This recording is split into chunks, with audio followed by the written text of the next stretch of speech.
All in Sports Network. We love sports.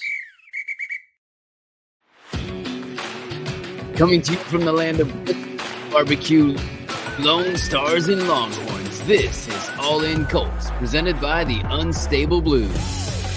Welcome back in. It's time again for the Unstable Pick Six. We will take turns with our predictions of 6 high-profile games around the NFL, including a couple from the AFC South, and go over last week's. So, let's go. All In Colts. I'm Kevin. This is my son, Liam. We're the Unstable Blues. Happy to present All In Colts as a part of the Rogue Media Sports Network. Yeah, we want you to be a part of this, as always. I think we say this just about every week. Yes, comment we your do. picks before Thursday Night Football, and if you get them all right, we'll shout you out on next week's Pick Six. Yes, but before the picks, a little Colts Corner news bulletin. Gus Bradley takes responsibility for the poor defensive performance. Take a listen. The first quarter was about as poorly as you can play, I think. The issue is not just one thing. There's a few things, right? And it starts with me as a play caller, getting us in the right call, executing the call, things like that. You know, I take full responsibility for that. Because of some different things that we're doing, I don't think it's allowing them to play as fast as they normally do, and that's not their fault. That's more my fault. It still comes back, you say, Gus, what's the answer? Well, you know, I'm a big believer in you see what you coach. And right now they're not playing very good, so we've got to get it right as a coach. And if you're not demanding it, you're accepting it. There's accountability throughout. I'll take the shared responsibility. They have to take shared responsibility, and together we get it done. What do you think? I like it. I think we are harping on Gus a lot, right? But I think it is. I mean, it is partially the players' faults because they have full responsibility to call audibles on the field of what they see and such. So they could have adjusted things how they found fit. They didn't do that. So that's part of their fault. But I think Gus is right. It's the play caller's fault. So I think he did a good job of taking responsibility there. Yeah. I mean, I like that he said if you're not demanding it, you are accepting it. You know, that's a good way to look at it. You know, if you're not harping on it and not fixing it, then you're making it okay. And so I like the responsibility. I feel like right now though, well, before I go there, let me give you the next bit of news here. Okay. Do you want to deliver this? Do you want me to? I got it. All right.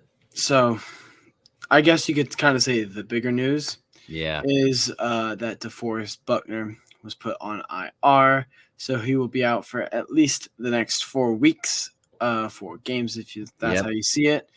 That is the Bears and Steelers at home and on the road for back-to-back division games with the Jaguars and the Titans. So some pretty crucial big games in there. Yeah, and all those tough, like I would say tough teams up front, you know, except for maybe the Bears. I don't know if their O-line is that great, but, you know, the Steelers like to run the ball real well. The Jaguars like to run with ETN. The Titans love to run with Pollard right now. So this brings me to what I was about to say, that I feel like, you know, that Spider-Man meme where all the Spider-Mans are pointing at each other? No. Yeah. Right. I feel like that's what's going on in the Colts organization right now. that Gus is pointing at himself, but he's also pointing at the players, and Ballard's pointing at Gus. And now, unfortunately, everyone can point to this Buckner situation as the bailout, right? Even though that happened, like it was an issue before this, now we can just blame it on that. And no one can really worry about fixing it too much because, Buck's out. Yeah. Really? Well, with all that, as always, we are going to make our picks. But before we do that, we have to take a look at last week's picks to get you updated on where we're at. Yeah. Go for it. I'll start things off. We picked the Bills at Dolphins with the Aqua throwbacks for the Dolphins. So good. Thursday Night Football. We both picked the Dolphins, and we both lost that one. Yeah, well, we didn't know that, to be fair, that Tua was going to have that issue again. Mm-hmm. Not sure why we didn't see it coming. But great coaching moment from Mike McDaniel, loving on his player. He's been fully supportive of the man as opposed to the player whole time, which is very impressive. I know that you have had a few coaches like that value you as a person over the player, and that to me is true coaching, because everything that is done in sports should prepare you for whatever happens off the field. The toughness, the adversity, the character, all that stuff that sports naturally builds in you should prepare you to utilize that in whatever you do after sports or in addition to sports. And so credit to Mike McDaniel in that moment. So we both had the Niners over the Vikings, and surprisingly, that didn't happen. No. And it wasn't because CMC was out. It was just, I mean, Jordan Mason did what he could. Brock Purdy had his AI on the fritz, I guess. Yeah, Brock Purdy just didn't look that great. He was an actual human being instead of a robot. I know, right? Yeah. Next game was the Browns at Jags. We both picked the Jaguars. We both did not get that one either. So far we're 0-3. Yes. After this, I was going, oh, man, we just may do terrible. But then I had the Bucks. And I had the Lions. Yeah, and I got that one correct. It was just like we said, it was a grinded out kind of game. Bucks just had a little bit more in it. Yeah. And then we chose the Bengals at Chiefs, and we both chose the Chiefs, and we both got that one on a nail biter. A lot of people were throwing fits and stuff like that about it, so I talked to Isaiah about it, obviously, and he wasn't the happiest that people are mad about that type of stuff, and I'm like, you're a Chiefs fan, so I mean, of course you're not going to be happy about it. And then he started talking about how he's an NFL fan. I'm not going to get into all that, but and I just kind of concluded that with, I'm not necessarily mad about the call. Like, that happens. Games get decided by refs a ton of the time. It's just, it never happens for Indiana sports whatsoever. So all I'm asking for is some equality here. That's all I'm asking for. Right. Pacers, Knicks got all the calls. Like, Anthony Richardson gets body slammed and take his helmet off, no call. Yeah, I got you. I understand. I'm with you. But to be fair, is it pass interference? I don't know. Early, it wasn't early enough. It was not early enough. That's not even like, oh, that's a pass interference. Like, that's a pass interference now that wasn't a pass interference in the 90s or whatever. That's always been a pass interference. If you get there early and you like, this was like before pass interference became a lot of different things like it has become, that's a classic pass interference from way back when. Yeah. If you arrive before the ball arrives, it's pass interference. I think you can be upset. You can be upset because it decided the game, because it was in a crucial situation. But here's my take on that. That as I've grown and become wiser, maybe, as I've gotten older. Imagine if it was that and it wasn't called, right? Then the other side is all upset because it was and it wasn't called, right? So does that make sense? Like somebody's going to be upset one way, whether it's called or it's not called, if it's that close and it decides the game that late. Yeah. I just think in a high tense situation like that, things are going to happen. I don't think he got there too early. I think the only thing that can argue that it was a pass interference is the fact that the Bengals guy's helmet kind of went underneath the Chiefs guy helmet, and it kind of went like this. Like that's what his head did. The reason I don't think you call that is because it's 4th and 16. It's 4th and 16. Even if that doesn't happen, I don't think he's going to catch the ball. I think the Bengals defender is going to get there and knock it out. It's 4th and 16. That's a stupid call to make, in my opinion. But it happened, and I mean, I'm not a fan of either team, so I don't care. I mean, you could go back. You could go back to the Jamar Chase penalty call, right, where he caught the ball and he was all up in arms because he thought it was a pass interference. Should have been something else.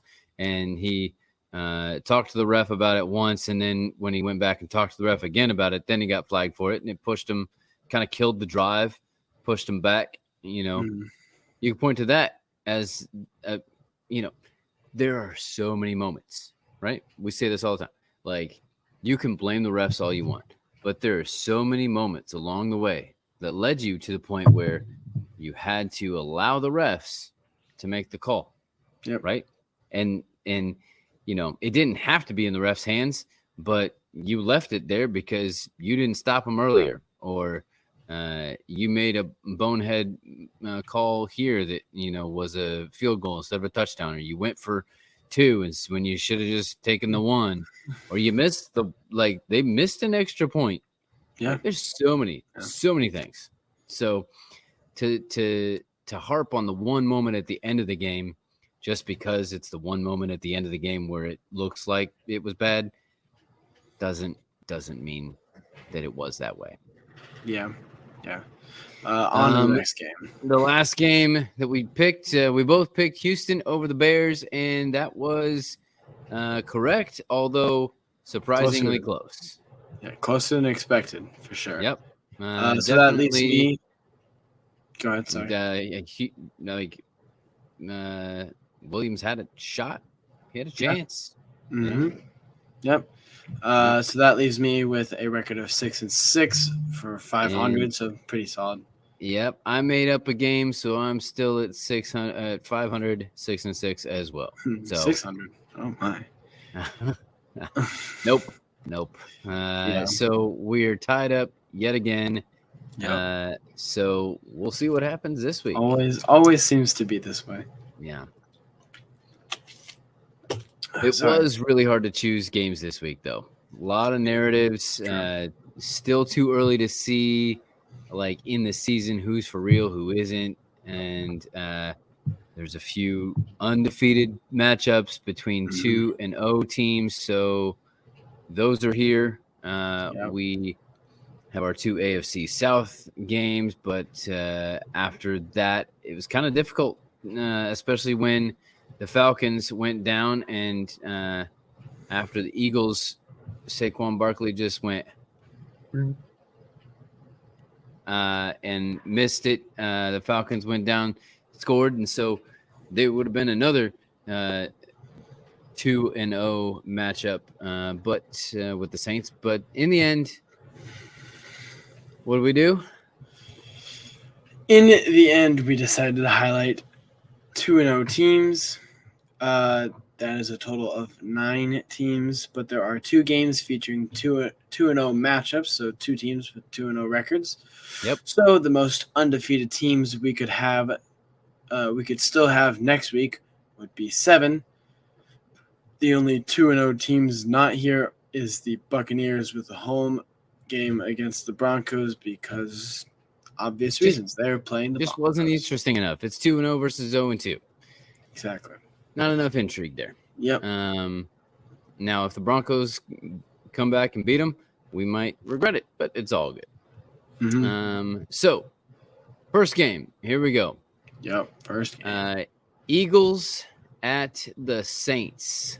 Yep. The Saints are the hottest offense in football right now. Yep. I don't know how many points they have exactly. I think it's like 90 something. 89. 89. Yep. Almost 45 90. the first, 44 the second. Yep. I have a friend here in college who's a Saints fan. Whenever he told Yeah. me that before the season started, I was like, okay. I mean, I don't dislike the Saints. So, I mean, go Saints, I guess. And then they came out firing against Carolina. I'm like, relax, everybody. It's Carolina. Then they came out and they were beating the Cowboys. I was like, whoa, are the Saints that good or are the Cowboys just that bad? Now the Cowboys aren't doing hot this season. Are they? They're 1-1, right? I don't know who they played in the first week. So They beat the Browns. gotcha. That's right. I believe. Yeah. So, I mean, Cowboys, I guess, aren't doing terrible, but they're still the Cowgirls. That's what I call them, at least. So, I mean, it's a good, like, the Saints are just doing really well. Who are they playing again? Sorry, I forgot. Eagles, and then Eagles obviously disappointing after their the end to the last game. I don't know. Did you see how Peyton Manning reacted? The No, clips I going didn't. around. So, so at that point in the game, they had Matt Ryan on, and so you get this triple box over here on the one side, and then Of three and then the great game quarterbacks. right? And they're all like, well, this is what you do in this situation. This is what you do. And Matt Ryan called it perfectly. He's like, you fake it to the back, then you throw it to the back, right? In the flat on a rollout. Mhm. He knew exactly what was happening. So sure enough, play action, rollout to Saquon. Peyton Manning just lost it. He about left the room, left the building because he was just like they have like a AI auto camera thing. And the auto camera was having a hard time keeping up with him because he just left. He was gone because he was like, you got to catch the ball. Like, that's why you run it. Like, all these things because, it stopped the clock for one, and they weren't able to convert. So now you only get a field goal and you're only up 6. And it opened the door, and Kirk Cousins just ran right through it. I don't know if you saw the clip of Kirk Cousins after he scored the touchdown. He threw the ball. He's going to the sideline, and he was like, pumping his fists and stuff like that, not acting excited at all. And then he walked to the sideline, and like he was, high-fiving a couple people, and he went over to the bench, and he took his helmet off and slammed it on the ground. He was like, "Let's go!" And he got really hyped and stuff. It was Kirk is awesome. Yeah, but we are not here to talk about the Falcons just yet. not yet. Eagles at Saints. Yep. I'm gonna go with the hottest offense in football. Let's go Saints. All right. It's at home. Did they play at home last week, or is this their home opener? The Eagles got to have it. It's their home opener. The Eagles got to have this after how they just performed, but it's a home opener. That place is crazy. Especially after these past 2 games.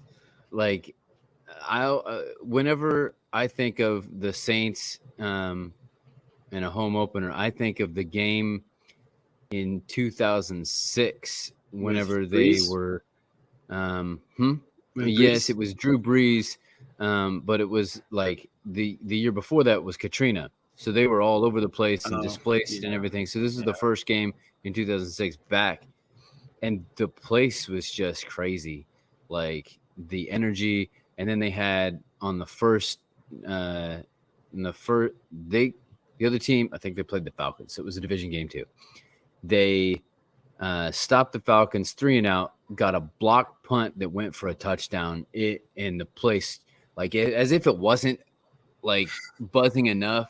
Now it's just like you're blowing the roof off the Superdome down there. So, it's the Saints and home opener, and somebody's going to do some voodoo down there in Nolans, and it's going to get crazy. So, yeah, I got the Saints as well. I think the only thing that's in question with this game is if their car is going to hit another Michael Jackson celebration. True. Next game is Houston in Minnesota playing the Vikings, who the Vikings, I believe, are 2-0, right? Yeah, this is one of the 2-0-2-0 games. So somebody's going to come out with their first loss here. Mm-hmm. Vikings are going to be in their classic unis. I know you like that. I don't really see much of a difference, but I know you love the purple. I do as well. Nice big white stripe across the shoulder, I think, is the biggest difference. Mine's me of AP.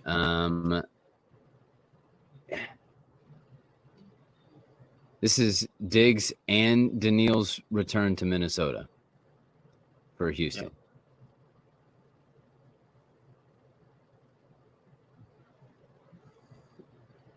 Yep. So much of this is whether Justin Jefferson can play or not. Yeah. So much of it. I wish I knew. Of course, we all wish we knew. But that's how it works. We're not picking this on Sunday when the injury report finally comes out. This is in the middle of the week because we have to squeeze it in before the first game. So I'm going to go ahead and say that Houston gets this one done. But if Justin Jefferson is in, I would pick the Vikings, guaranteed. So I don't know. I'm going Houston, playing it safe with the return of some of these players and that kind of buzz. I don't know. What do you think? I'm gonna choose Houston as well. Although I just looked up to see if Justin Jefferson was playing, and it said that he should not miss any time, so he should be playing this game. Yeah, I don't know if they're just saying that though. It's a quad injury is what it is. So yeah, that can be tough. That can be tough. Yeah, I mean, I've dealt with one or two quad injuries, so I mean, it's not fun. Yeah. Yeah. So especially this early in the season, it might be better to keep him weak. Especially since you're 2-0 and you had a good start already, so might as well I got you. I don't know. I'm gonna say Houston here, though. I think they're definitely the hotter team than the Vikings. Yes, the Vikings just came off a big win against the Niners. Yeah. But I think Houston is just kind of on a roll right now. Okay. All right. Next game is the Chargers at the Steelers. To me, this is a classic trenches football, especially with Jim Harbaugh as the coach of the Chargers now. Their whole aura and mantra has changed entirely with him as their coach. What do you think? Well, I know Isaiah's dad's a Steelers fan, and Isaiah does not like the Chargers. So I know they're both going to be going for the Steelers. But I think Steelers are kind of just kind of in there right now. I don't know how else to describe it. I think they're just going with it, and they're 2-0. But we got to think it still is the Steelers. No matter who's at quarterback, they're still traditionally a 9-8 team. And I think this is going to be the first loss of the season. I think the Chargers are going to get it done. I don't know. It's Jim, right? Is that? Yep. Okay, yep. I got it right. Yep. It always confuses me. Yep. Jim is just doing a phenomenal job of coaching. Justin Herbert did go down with an injury, but I believe he's going to be okay. I believe he's playing this next game, so I'm going to go Chargers. To me, this is a game of the Chargers offense versus the Steelers defense. The Steelers defense is phenomenal. There's no doubt about that. They already had a good defense last year, and then they just added Patrick Queen. So, I mean. Yeah, but the Chargers have a really surprisingly good offense that Quentin can Johnston's do looking good. a lot of different things. Young receivers on the outside, Justin Herbert doing what he does.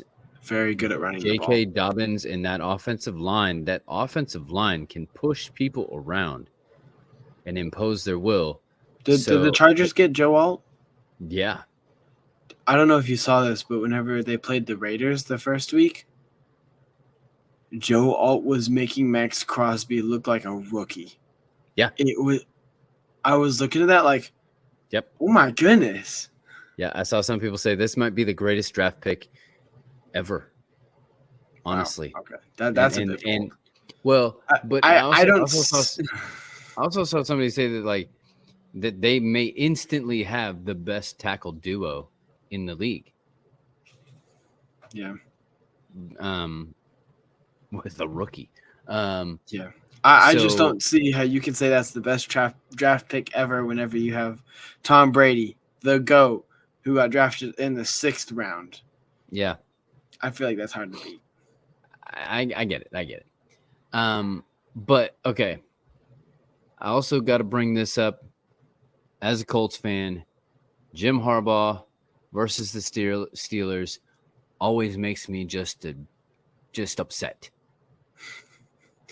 From way back in 95, when Jim Harbaugh was doing his amazing comeback thing and the Hail Mary at the time, I thought literally was caught, but I guess it just nosed to the ball. I think if it happens today, that it's ruled a catch, that the ground didn't help him catch it. But that was then. And I think Jim Harbaugh will have a little bit of revenge against the Steelers this time, and I'm going with the Chargers as well. I like it.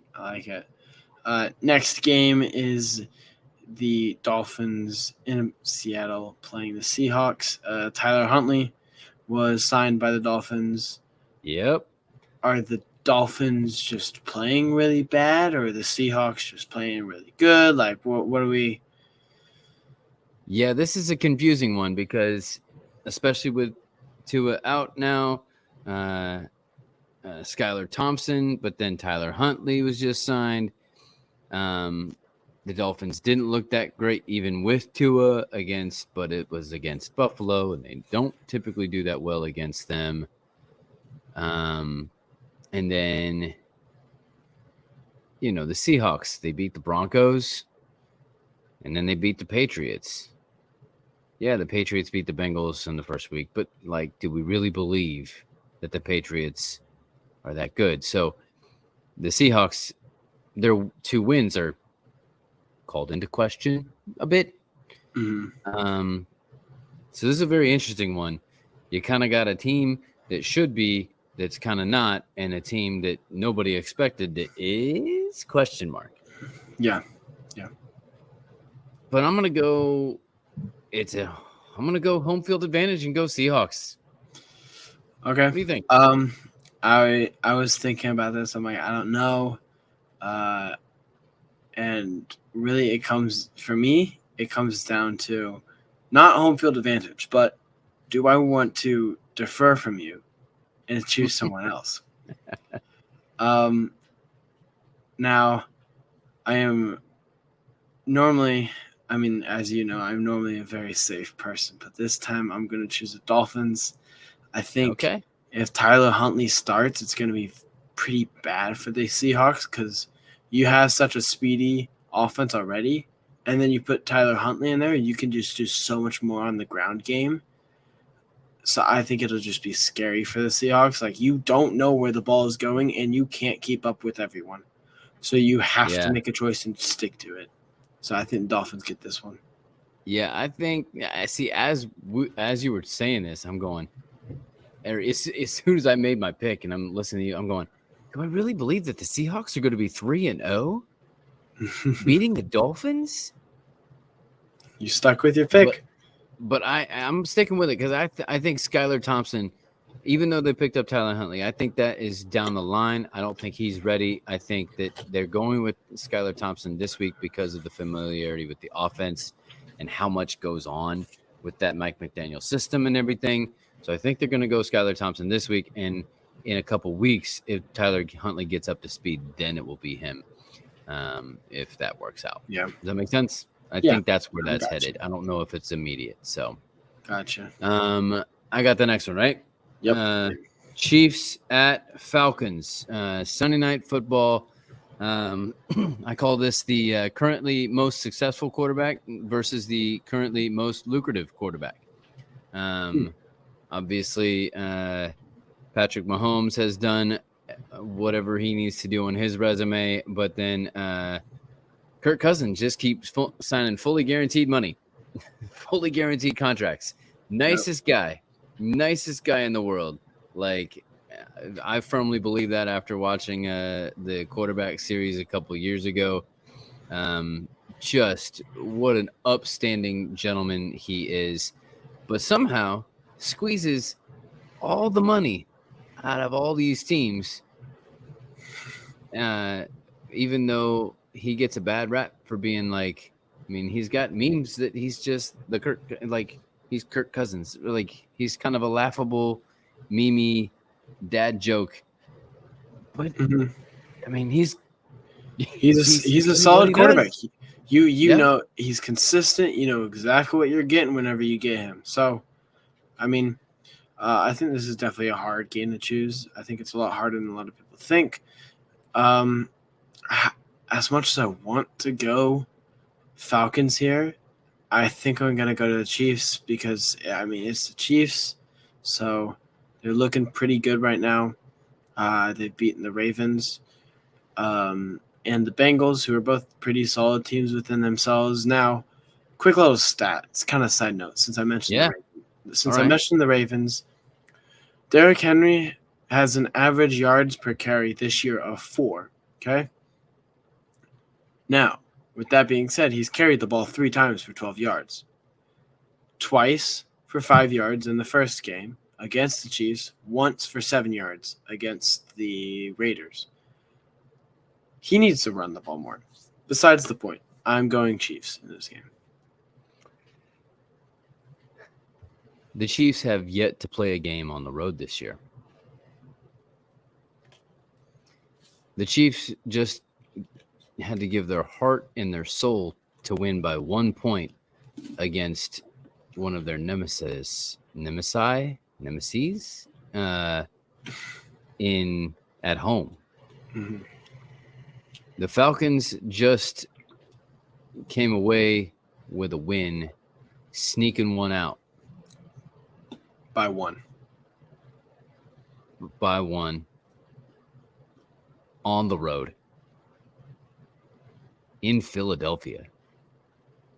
Out of all places. I'm going to give the momentum and home field advantage to the Falcons right here.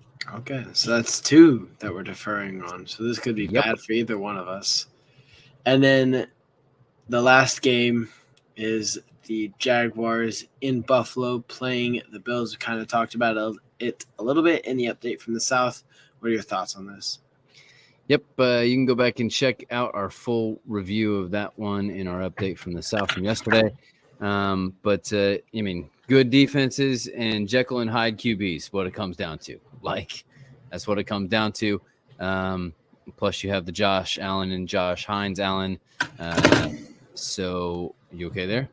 Yep. Yeah. All right. There's a string that I had to cut off. You playing jump rope? No, there's like something hanging off like the blanket that I have on because it's kind of cold in our room. So I had to grab my scissors that I have on my desk. You know what? I like it cold though, so it's fine. Cold's a good problem to have in Texas. It is a good problem. Yes. I'm going to say it's in Buffalo. It's Monday Night Football, and I think Josh Allen has more experience in big moments than Trevor Lawrence. Every time. Every single time. Anytime that anything is mentioned about him on social media, I will always find a Jennifer Lawrence GIF, and that seems most appropriate for and I will post it. Yep. Long hair, same last name, must be confusing. So with all that said, I'm going to say the Bills are going to get that one done against the long-haired Waffle House loving wonder. Do you like Waffle House? I used to, but eggs are kind of a no-go for me much anymore. I don't get eggs there. Waffles, bacon, and toast. Yeah, I always do the scrambled eggs and toast, and that's it. So Scrambled wait, eggs, so you don't even get a waffle at Waffle House? Listen, you don't have to get the name at the place. Like, I could say the same thing about you. You go to Burger King. Do you get a burger at Burger King? Okay, I tell everybody this. It should be called Chicken King because the chicken is so much better. But do you go to Chick-fil-A and get a salad? No. You go to Chick-fil-A and get Some chicken. people do. Do you? Some people do. Do you? Huh? Do you? Your brother does. Your brother asks for it all the time. Only Do reason I don't get you? one is because it's like $10 for a salad. Do you? Do I? Yes. Why would I do that? Exactly. That's what I'm saying. Do I look like a salad guy? Wait, why are we talking about food? Because you're in college. You're always thinking about food. Yeah, I wish there was a Waffle House. I blame you. You got us off track. Okay. Anyways. Who do you have the Jaguars or the Bills? I have the Bills. It's Monday Night Football. Josh Allen always seems to perform really well on Monday Night Football, so I'm gonna stick with it, and he's gonna continue to do that. Bison burgers, way better than cat food. Cat food? I don't eat cat food. I don't know. I mean, Jaguars, and they're like. I'm not gonna talk about eating actual cats. We're not in Hong Kong or anything. It's too gamey for me. Just oh man, what did we do? Well, we want you to be a part of this, okay?